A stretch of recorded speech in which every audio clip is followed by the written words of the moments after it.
आप सभी को सादर और सुप्रेम नमस्ते जी।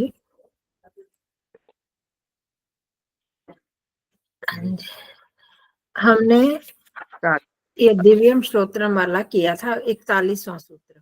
सूत्र तो मैंने लिख दिए हैं, आपके फोन में आ गए होंगे मैसेज के साथ। तो उसमें ही जिसका माइक ऑन है,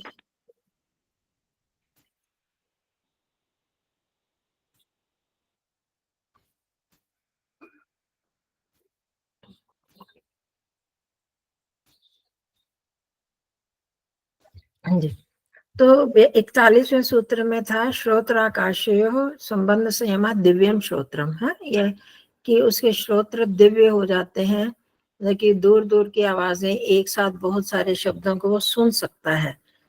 उसके बाद आ गया काय आकाशीय संबंध संयमात लघु तूल समापत्तिश्च आकाश गमनम। तो जैसे आपको आकाश गमनम शब्द तो समझ में आ ही रहा होगा कि आकाश में भी गमन कर सकता है। कब? योगी कब कर सकता है? जब काय और आकाश, काय बोलते हैं शरीर, काया और आकाश इन दोनों का संबंध में संयम करता है। ये तो काया शब्द समझते हैं, शरीर को बोलते हैं काया। और आकाश, हमारा जो शरीर है वो भी आकाश में ही तो स्थित है। जो खाली स्थान होता है उसी को आकाश बोलते हैं, ये हमने समझा था। तो हम जहां भी बैठे हैं, जहां खड़े होते हैं, हमारा शरीर जहां खड़ा होता है वो आकाश में ही होता है। आकाश ना हो, खाली स्थान आकाश ना हो तो हम बैठ उठ नहीं सकते, हमारा शरीर गति नहीं कर सकता। तो उसके संबंध पर संयम करने से, जैसे श्रोत्र आकाश का था, शब्द और आकाश का संबंध है, शब्द आकाश का गुण है, ये हमने वहां समझा था। तो इसी तरह ये काया और आकाश, आकाश और शरीर का क्या संबंध है, इस पर जब संयम करता है योगी, तो और इस पर संयम करने से और लघु तूल समापत्तिश्च, और जो हल्के और तूल होता है रुई, रुई की तरह हल्के जो पदार्थ हैं उनमें भी संयम करने से शरीर हल्का हो जाता है। तो जब शरीर हल्का हो जाता है तो आकाश में गमन कर सकता है। हम लोग क्यों नहीं पृथ्वी से ऊपर क्यों नहीं उठ पाते?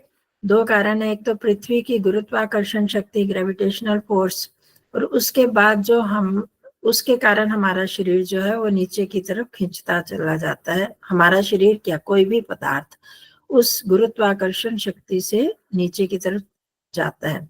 और हल्का कोई पदार्थ, और इसमें अपना भार भी है, और जो चीज हल्की होती है जैसे कागज वगैरह, उन चीजों को हम फेंकते हैं तो कुछ सेकंड्स के लिए तो उड़ते हैं, बाद में फिर नीचे आते हैं।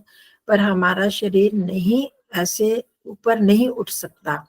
पर जो इस तरह का अभ्यास कर लेते हैं, संयम करते हैं, तो आकाश गमन की सिद्धि उनको प्राप्त होती है। आकाश में वो जा सकते हैं, चल सकते हैं, उड़ सकते हैं। जैसे अब हनुमान जी का कहते हैं कि वो लंका में उड़कर चले गए लंका तक। अब कहाँ तक क्या सच्चाई है हम नहीं जानते, पर एक हम अनुमान लगा सकते हैं कि हो सकता है, योगी तो थे, योग की क्रियाएं तो करते ही थे, तो उनके पास भी इस तरह की सिद्धि हो कि वो आकाश गमन करके वहां तक उड़कर चले गए हों, ऐसा कहा जाता है। तो ठीक है, तो इसको भी हम आकाश गमन की सिद्धि है हमारे योग दर्शन में, ये हमने समझ लिया। और फिर अगला आता है 43वां सूत्र। मैंने पहले बताया ना, जैसे हम ऐसे शॉर्ट संक्षेप में बस करेंगे कि हमें समझ आता जाए कि क्या क्या है इसमें। बाकी हम क्योंकि कर नहीं सकते इसलिए विस्तार में हम नहीं कर रहे। तो बहिर अकल्पिता वृत्तिर महाविदेहा ततः प्रकाश आवरण क्षयः। तो एक इसमें बताया अकल्पिता वृत्ति, उसको बोलते हैं महाविदेहा। बही, बही मतलब जो हमारे शरीर में मन है, मन की वृत्ति को जब हम बाहर की तरफ ले जाते हैं तो वहां पर फिर जब संयम किया जाता है, तो उसको जब उस वृत्ति को बाहर की तरफ ले जाते हैं तो बाहर के पदार्थों में जब वृत्ति को लगाया जाता है तो उसको बोलते हैं अकल्पिता वृत्ति। और यही महाविदेहा है। जो शब्द आए उनको बस समझा रही हूँ, इसी को महाविदेहा कहते हैं। तो इससे जब बाहर किसी पदार्थ पर मन की वृत्ति को ले जाकर वहां पर संयम किया जाता है, तो उससे भी प्रकाश का आवरण, जो प्रकाश हमारे अंदर विवेक पर, ज्ञान पर जो आवरण पड़ा है, उसको हम प्रकाश कहते हैं, ज्ञान को, विवेक को। अब जैसे हम क्लेशों में युक्त होते हैं, क्यों होते हैं? क्योंकि हमारे में अविवेक है। विवेक जो है हमारा छिपा हुआ है, वो विवेक हमारा अविवेक से ढक जाता है। दूसरे शब्दों में कहें तो विद्या अविद्या से ढक जाती है, तो हम अविद्याग्रस्त हो जाते हैं। तो हम इसको ऐसे भी ले सकते हैं कि जब बाहर के पदार्थों पर मन को ले जाते हैं, वृत्ति टिकाते हैं, तो हमें क्या पता चलता है? पदार्थों की वास्तविकता का पता चलता है ना, कि हर एक पदार्थ जो है नश्वर है, नाशवान है। इससे हमें जो सुख मिलता है स्थायी सुख नहीं है, अस्थायी सुख है। इस प्रकार से भी यहाँ ये लिखा तो नहीं हुआ, पर मैं जो सोच रही हूँ कि इस वृत्ति से, जब मन की वृत्ति को हम किसी भी पदार्थ पर टिकाएंगे, तो उसमें निरंतर परिवर्तन होता रहता है, ये तो हम सब जानते हैं। पर हम उसको समझ नहीं पाते। क्यों नहीं समझ पाते? क्योंकि हमारा विवेक छिपा उसमें ढका रहता है। हमें जो उसके ऊपर ऊपर के सुख है वो हमें दिखाई देते हैं। अभी देखिए, अभी हम जो भी रोज के विषयों का जो ग्रहण करते हैं, खाना पीना देखना सुनना, तो उसमें हम जो भी ग्रहण करते हैं, बस थोड़ी देर का जो सुख होता है उसके लिए ही पीछे पड़ जाते हैं ना। उसके कोई चीज बहुत स्वादिष्ट लग रही है, अब उसका क्या परिणाम होगा वो नहीं हम सोचते। हम सिर्फ उसका, उस समय का जो प्रत्यक्ष वर्तमान का सुख है उसको हम देखते हैं, और उससे भविष्य में क्या परिणाम निकलने वाला है वो नहीं हम देखते।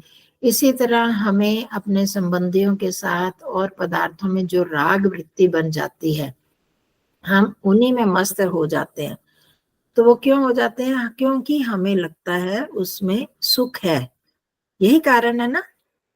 यही समझ रहे हैं आप कि हम किसी भी विषय में, किसी भी पदार्थ में तभी आसक्त होते हैं यदि हमें उसमें सुख प्रतीत हो रहा होता है। ये एक सामान्य आत्मा का सामान्य गुण है। जहां भी हमें सुख दिखाई देता है, हम वहीं पर मस्त हो जाते हैं, उसी विषय को ही ग्रहण करने लगते हैं। यही कारण है कि इंद्रियों के विषयों में हम बहुत जल्दी फंस जाते हैं, क्योंकि वहां पर वर्तमान में हमें सुख दिखाई देता है। परंतु धीरे धीरे वो सुख कम होता जाता है, और एक टाइम ऐसे आता है वो नष्ट भी, वो सुख समाप्त भी हो जाता है। ये हम सबका अनुभव है अगर हम ध्यान पूर्वक सोचे तो यहाँ मैं ये सोच रही हूँ, अगर ये मन की वृत्ति को हम बाहर के पदार्थों में लगा देते हैं, वहां टिकाते हैं, तो हमें उनकी वास्तविकता का पता चलेगा। अब ये जो योगियों को या साधकों को ये बताया जाता है कि सत्व पुरुष, इन दोनों में विवेक करना, प्रकृति और पुरुष में विवेक करना, दोनों में क्या अंतर है, वो किस लिए किया जाता है? संसार में को देखकर, संसार के पदार्थों को देखकर, संसार के विषयों को देखकर ही हम उनकी असारता का ज्ञान कर सकते हैं। अगर जब तक उनका भोग नहीं हम करते, तब तक हमें यही एक आकर्षण बना रहता है। सुना हुआ है ना, शादी के लिए कहते हैं जिसने करके देखा वो भी पछताया, जो नहीं करके देखता वो भी पछताता है। वो सोचता है कि हमने नहीं किया तो पता नहीं इसमें क्या मजा होगा, और जिसने देख लिया वो भी फिर देख लेता है कि इसमें कोई सार नहीं है, कोई रस नहीं है। तो इसी तरह और भी विषयों का हम ले सकते हैं। तो वहां पर जब उन पदार्थों पर हम वृत्ति टिकाते हैं, संयम करते हैं, तो उनकी निस्सारता को देखते हुए, उनके क्षणिक सुख को, उनसे जो हमें सुख मिल रहा है वो एक क्षणिक सुख है, नष्ट हो जाने वाला है, तो उसमें फिर हमारी वृत्ति जो है हटती जाती है। फिर हम विवेक की तरफ आते हैं। तो इसको कहा प्रकाश आवरण क्षय। जो प्रकाश का आवरण अर्थात विवेक पर जो आवरण पड़ा रहता है, पर्दा पड़ा रहता है, आवरण मतलब पर्दा, वो जो होता है वो नष्ट हो जाता है। हाँ जी जी। ओम आचार्य जी ओम आचार्य जी नमस्ते। ये कह रही नमस्ते। ये लड्डू तो ऐसा है जिसने खाया वो पछताया, जिसने नहीं खाया वो पछताया। हाँ यही कह रही, मैंने भी यही कहा था ना, लड्डू शायद नाम नहीं लिया। तो हमारा यही उड़ीसा में कि बोलते हैं जो बॉम्बे जो बॉम्बे का लड्डू खाया वो पछताया, जो बॉम्बे का लड्डू जो नहीं खाया वो भी पछताया है, ऐसा बोलते मतलब देखो आप हैं। सभी चीजों में ऐसे थे। वही है। हाँ, आपने बॉम्बे का लड्डू कह दिया, हमने गृहस्थ की बात कर दी, कोई हम दूसरे विषयों को देखेंगे तो हर चीज को वहाँ, अब जब हम कहते हैं कि ये चीज मैंने खा के नहीं देखी, तब तक आकर्षण बना रहता है ना हमारा। तो जब खाते हैं, खा के उसमें देखेंगे कितनी देर का सुख है, और ये सुख हम ज्यादा खाते हैं तो ज्यादा बढ़ना चाहिए सुख, ज्यादा उसका सेवन करने से, पर ऐसा तो नहीं होता है। तो अगर हम वो देख लेते हैं कि उसका जो सुख है वो भी कुछ देर का है, और उसके बाद खाएंगे तो कभी पेट में दर्द होगा, वो तो अलग चीज है, परंतु उससे वो स्वाद नहीं आता जिस चीज में भूख की स्थिति में जो हमें स्वाद आता है। रसगुल्ला, गुलाब जामुन, जो भी चीज खाएं, पहला उसका टुकड़ा खाएंगे तो उसमें जो स्वाद आएगा, और बाद में 8-10 खाते जाए तो कोई वो स्वाद ही नहीं लगेगा, वो स्वाद वहीं पर समाप्त हो जाएगा। तो इस तरह से इन जितने भी विषय हैं इंद्रियों के, उनमें ऐसे ही होता है। फिर एक आम चीज बन जाती है। शुरू में हमारे घरों में एसी लगते थे तो हम बड़े खुश होते थे, एक नई नई चीज दिखती थी। गाड़ी किसी के घर में आ जाती थी तो बड़ा अच्छा लगता था। अब वो थोड़े दिनों में ही एक आम चीज बन जाती है, सामान्य हो जाती है, फिर उसमें कोई विशेषता तो नहीं दिखाई देती ना। और चीजों को छोड़ दीजिए, मैं तो ये कहती हूँ कि घरों में जब शादियां होती हैं कि बहू आएगी तो हमें लगता है कितना सुख हो जाएगा, कितना सुख हो जाएगा। तो थोड़े दिनों में ही, थोड़े महीनों में ही वो एक सामान्य बन जाती है, एक सामान्य रूटीन सी बन जाती है, दिनचर्या जैसे ही, कि हमारे घर का ही सदस्य है। उतनी वो जो खुशी होती है वो वहीं पर शांत हो जाती है, मतलब एक सामान्य जैसे अनुभूति होने लगती है। तो इन सभी विषयों में उस प्रकार का सुख नहीं मिलता, पर ये तब होगा अगर हम उस विषय को या उस पदार्थ में ध्यान से देखेंगे, उसको, उसका परीक्षण करेंगे, ये तब हो पाएगा। तो जब ये परीक्षण हो जाता है तो फिर इंसान जो है वो वैराग्य में आ जाता है, संसार के विषयों में उसकी वैसी वृत्ति नहीं रहती। तो क्या हो गया, प्रकाश आवरण क्षय, जो अविद्या थी कि इसमें मेरे को जो है ना अनित्य शुचि दुख अनात्म सुनित्य शुचि सुखात्म ख्यातिर अविद्या, तो वो चीजें हमें इसमें दिखाई देने लगती हैं। ये अनित्य है, ये सुख जिसको समझ रहे थे वैसा सुख तो नहीं है इसमें, ये जड़ चीजें हैं, ये मतलब जैसा जैसा हम ज्ञान करते हैं, विवेक करते जाते हैं उसमें, तो वो हमारे फिर वो अविवेक समाप्त होता जाता है। तो मैंने इस सूत्र को इस तरह से लिया, यहाँ पर थोड़ा सा अलग ही है इसका अर्थ, पर हमारे जीवन के साथ ऐसे संबंध इसका दिखाई देता है।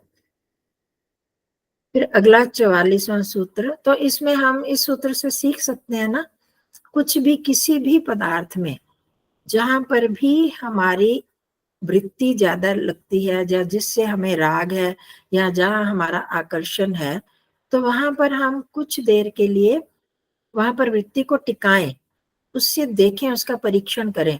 मैंने आपको पहले भी एक बार अपनी घटना बताई थी।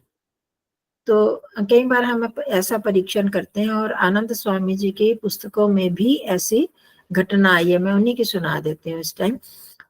आनंद स्वामी जी लिखते हैं कि जब वो शायद गंगोत्री में या इस तरह से ही कई पहाड़ों पर वो साधना कर रहे थे, तो करते करते एक बार ध्यान में बैठे हैं, कर रहे हो, कहते हैं मेरे को चांदनी चौक की जलेबी की याद आ गई कि वो बहुत स्वादिष्ट जलेबी है थी, तो मैं खाऊं।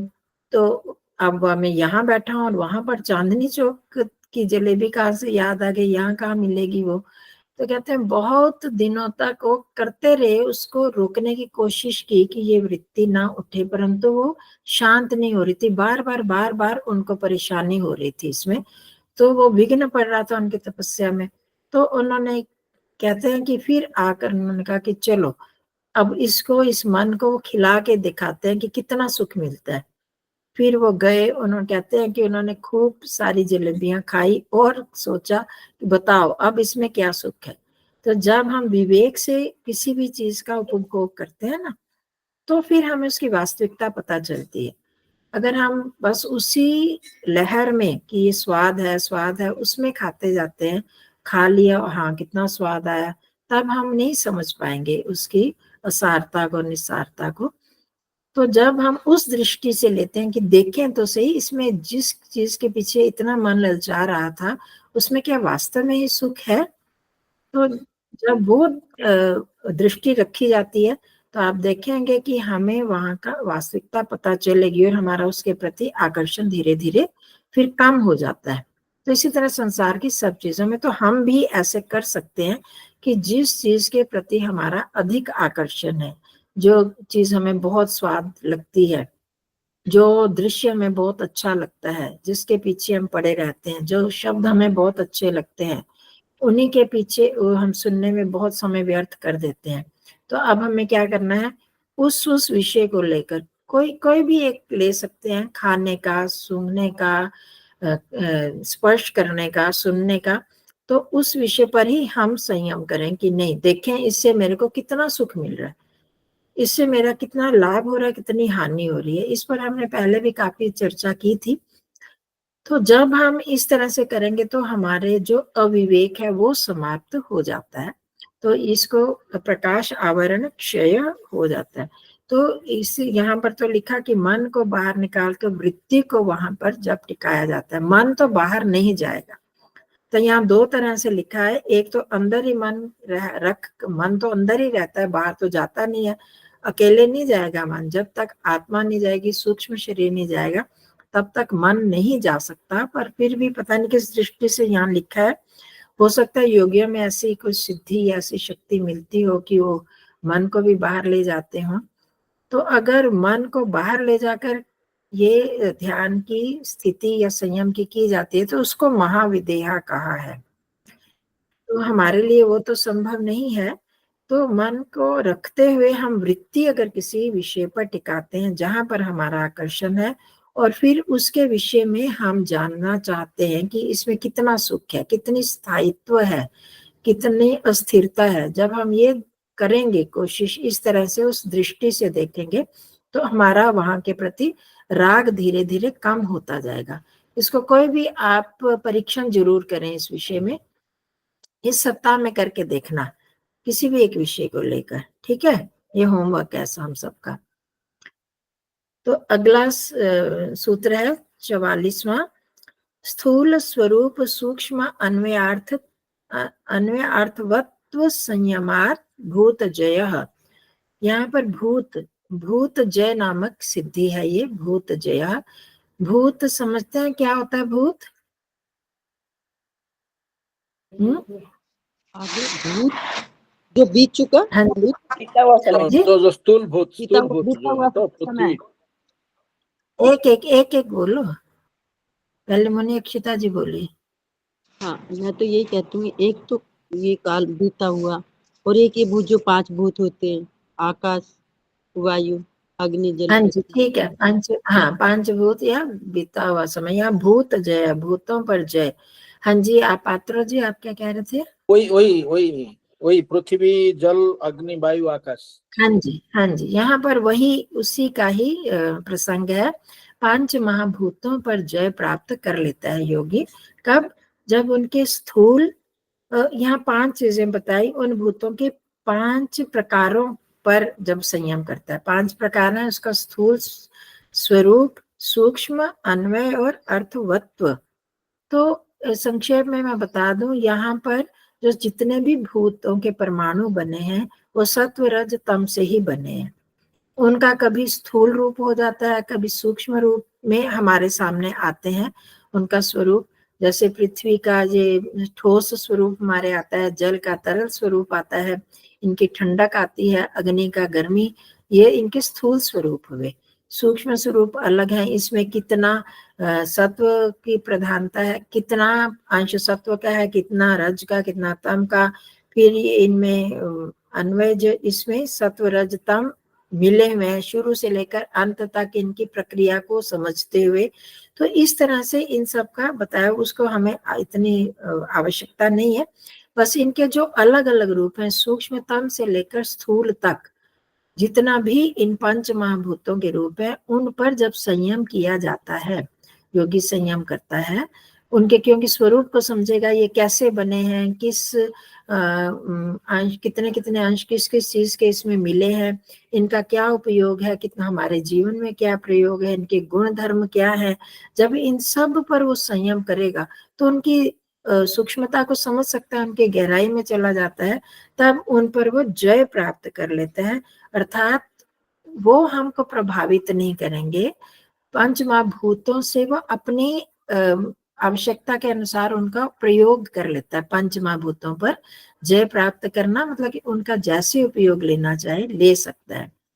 हम संसार में देखते हैं हमारे वैज्ञानिकों ने कितने भूतों पर विजय प्राप्त की। आप सबसे पहले देखो कि जल से वो डैम बनाए, पहले कितना प्रवाह बहता था, बाढ़ें वगैरह आती थी, तो उनके डैम बनाकर बांध दिए उनको, फिर उनसे बिजली उत्पन्न की जाती है ना। तो अब उस भूत को अपने वश में करके किया कि अगर वो जल जाता है तो सारा गांवों को, फसलों को, सबको उजाड़ देता है।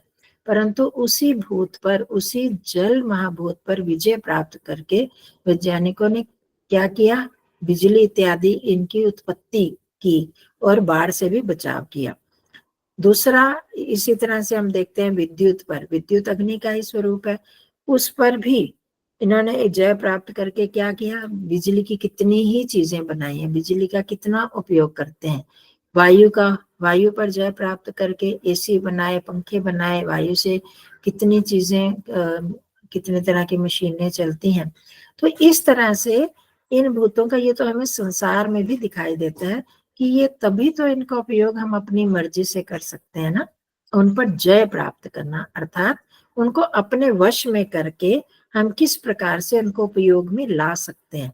हम लोग तो नहीं ला सकते, हम लोग तो नहीं उनका उपयोग कर सकते ना अपनी इच्छा से, क्योंकि हम उनकी सूक्ष्मता को नहीं जानते, हमें पता ही नहीं उनको किस प्रकार से प्रयोग किया जाता है, उनके क्या क्या उपयोग हैं, क्या क्या गुण धर्म है, उनमें कौन कौन से परमाणु मिले हुए हैं।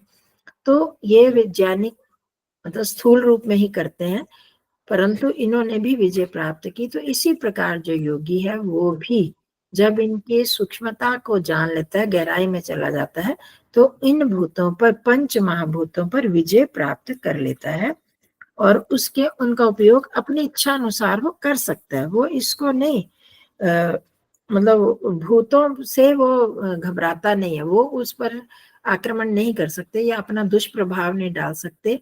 अब सर्दी गर्मी में हम लोग कितने प्रभावित हो जाते हैं ना, हमें जैसे ही मौसम चेंज होते हैं हम लोग बीमारी में कभी कैसे, तो परंतु ये जो जिनको इसको जान लेते हैं वो उस पर विजय प्राप्त कर सकते हैं। ये अब ये तो इधर बैठी हुई है।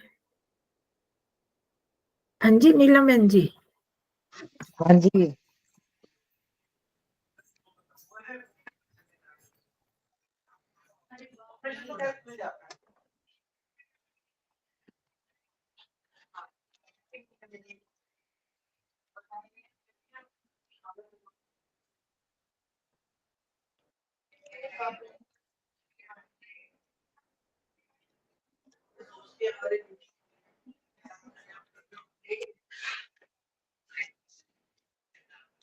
Okay okay bye.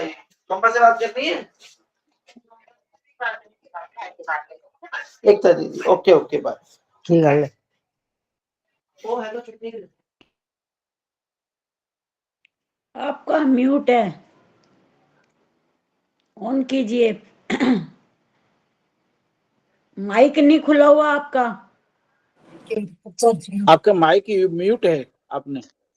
ऋषि दयानंद जी ने तो जीता हुआ था ना सर्दी को, जब वो किसी ने अंग्रेज ने कहा था आपको ठंड नहीं लगती तो कहते आपके मुंह को ठंड नहीं लगती।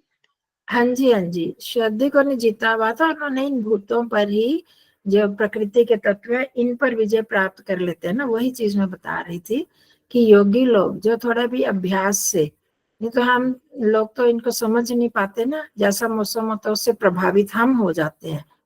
तो जिन्होंने अभ्यास बना लिया या इस तरह का संयम कर लेते हैं तो उनको ये बाहर के जो प्रकृति के पदार्थ हैं वो उन पर अपना प्रभाव नहीं जमा पाते। तो इस दृष्टि से ये सिद्धियां हमारे लिए उपयोगी भी हैं। तो हम और तो कुछ नहीं कर सकते, कम से कम अभ्यास तो कर सकते हैं ना। देखो अभी भी हम देखते हैं जब सर्दी आती है, जो लोग कहते हैं ना बड़ी सर्दी सर्दी, जितनी हम मन में लेके बैठते हैं उतनी ज्यादा अनुभव होती है। थोड़ा सा हम अगर मन को कहें क्या हो गया, कोई ज्यादा सर्दी है, अब हमारे चेहरे पर तो नहीं, महर्षि दयानंद जी ने भी यही कहा था ना, अंग्रेजों ने जब उनसे पूछा था कि आप कैसे ये अभ्यास कर लेते हैं, उन्होंने जब पूरा पसीना निकाल के दे दिया तो उन्होंने कहा कि हमारे चेहरे को तो हम ढकते हैं क्या, चेहरे पर क्या ठंड लगती है। तो जैसे उसका अभ्यास है ऐसे ही हम और अभ्यास भी कर सकते हैं। तो कुछ तो हमारी मानसिकता से होता है, कुछ हमारे शरीर की प्रकृति भी ऐसी होती है, कुछ लोगों को अधिक ठंड लगती है, कुछ को कम लगती है, कुछ को गर्मी ज्यादा लगती है। तो परंतु उसको भी अगर हम मानसिक रूप से थोड़ा संतुलन बनाते हैं तो फिर हमें ज्यादा प्रभावित नहीं करते ये मौसम। तो ये तो सिर्फ एक उदाहरण है, तो ये तो बहुत छोटे से अंश में, तो परंतु इन पंच महाभूतों पर हम इस प्रकार से विजय प्राप्त कर सकते हैं कि इनका किया जा सकता है, ये गलत नहीं है ये सिद्धि। ये तो हमने जो कुछ उदाहरण दिए वैज्ञानिकों के, वो भी कर पा रहे हैं, तो इसका मतलब कि योगी तो कर ही सकते हैं। और ततो अणिमादि प्रादुर्भाव काय संपत तद्धर्मानि अनभिघातश्च। तो जो भूतों पर जय प्राप्त कर लेता है उसको फिर अणिमा, गरिमा, लघिमा और आदि जो सिद्धियां हैं, ये 8 प्रकार की सिद्धियां होती हैं। अणिमा, लघिमा, महिमा, प्राप्ति, प्राकाम्य, ईशित्व, वशित्व, तो ये सिद्धियां होती हैं, ये इनको प्राप्त हो जाती हैं। इसके बारे में फिर हम थोड़ी सी बात करेंगे, हम लोग तो नहीं प्राप्त कर सकते, परंतु ये इसमें क्या होता है कि फिर उनकी इससे, इन सिद्धियों से अपने शरीर को, और इसके साथ क्या होता है, शरीर को बलवान संगठित बना सकते हैं, और उसके जो धर्म है उन पर उनका, उनसे प्रभावित नहीं होते। जैसे अभी हम बात कर रहे थे, तो इसको हम अगली बार लेंगे, तो हम ध्यान की तरफ आते हैं। तो ठीक है, इस तरह से हमें थोड़ा थोड़ा सिद्धियों पर ध्यान करते जाएंगे, पर इसके बारे में विस्तार से बात नहीं करेंगे। तो जितना हो जाएगा ये करके फिर हम जो अगले सूत्र आएंगे जिनकी हमारे जीवन में आवश्यकता है, उनके बारे में फिर विस्तार से चर्चा करेंगे। ठीक है जी।